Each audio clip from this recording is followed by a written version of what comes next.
हरे कृष्णा। एक राजा थे जो संसार से जब पधारे और बहुत ही पुण्य आत्मा और धर्मात्मा थे। यमराज जी उनको लेने आए क्योंकि उनसे भी थोड़े से पाप हुए थे। तो उनको यमराज जी ने सिर्फ नरक दिखाया, नरक के दुख नहीं भोगाने थे उनसे। जब वो नरक पहुंचा तो हाहाकार मचा हुआ था। सारे जीवों को तेल में डाला जा रहा था, उनको दंड दिया जा रहा था, लोहे से पीटा जा रहा था।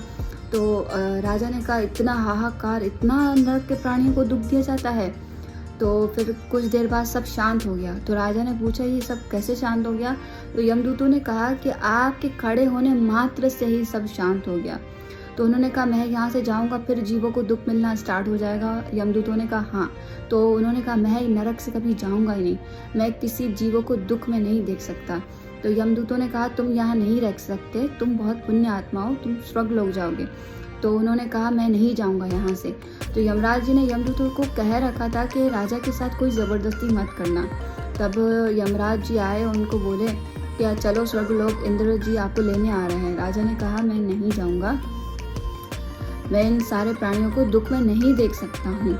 तो फिर राजा ने पूछा कि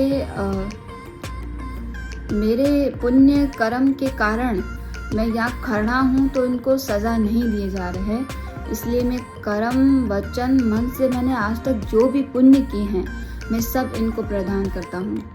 तो यमराज जी ने कहा कि देखो यमराज जी ना बहुत आश्चर्यचकित हो गए कि राजा तुम इतने धर्मात्मा हो, तुम इन सारे प्राणियों को नरक में नहीं देखना चाहते हो, खुद नरक में रहना चाहते हो। तो चलो अब तुम्हें अब ऊंचे लोकों में ले जाया जा रहा है।